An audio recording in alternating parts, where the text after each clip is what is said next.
Good morning, boys and girls. Today we're going to be doing reteaching 8-6. And I'm going to read it to you, and I want you to read along with me. Making sense of multiplication and division equations. Remember that an equation is a number sentence that uses an equal sign to show the value to its left is the same as the value to its right. 2 times 3 equals 6 is an example of a multiplication equation. Some equations have letters in them or unknowns. 10 equals 40 divided by n. This equation means 10 is equal to 40 divided by some number. You can find the value of n that makes the equation true or equal on each side by thinking of multiplication or division facts. Think.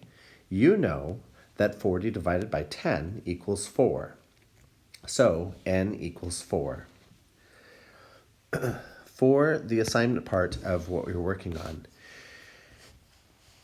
you're going to look at the 81 equals 9 times n, and you're going to turn it around and make it into a division problem or a multiplication problem that is easier for you to figure out. So 81 is the same as 9 groups of what? 9 groups of what? Well, if you don't know your nines facts, how would you figure that out? You might draw it out, 9 groups. You might use your fingers. You might do a number of things. You can also look at this as 81 is divided by 9 equals how many? 81 divided by 9 equals 9. Therefore, n equals 9. How about number 2? N times 4 equals 0. Well, I know that any number times 0 equals 0. So 0 times 4 equals 0. So n equals 0. Let's try number 3. 7 equals 49 divided by what? That's a little bit tricky.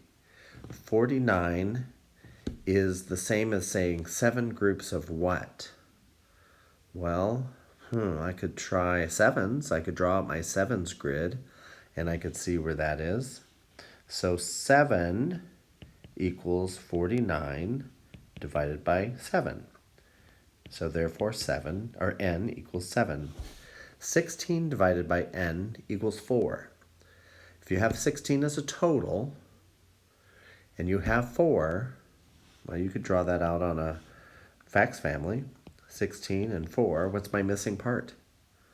4 times what? 4 groups of what? 16 divided by 4 equals 4, because n equals 4.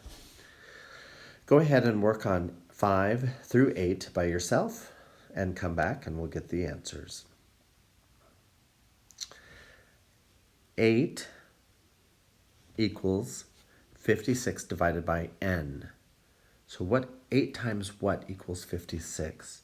8 times 7 equals 56. Therefore, n equals 56. N times 5 equals 15. Well, what times 5 equals 15? 3 times 5 equals 15. So n equals 3. I'm going to backtrack to number 5. I'm sure my own class is calling me out right now. On number 5, n equals 7. Let's go to number 7. 6 equals 48 divided by n. 6 times what equals 48? 6 times 8 equals 48. N equals 8. 5 times what equals 40? 5 times what equals 40? 5 times 8 equals 40. So n equals 8. All right, go ahead and do number 9. Go ahead and get your practice page done, and we'll see you here tomorrow. Thanks, guys.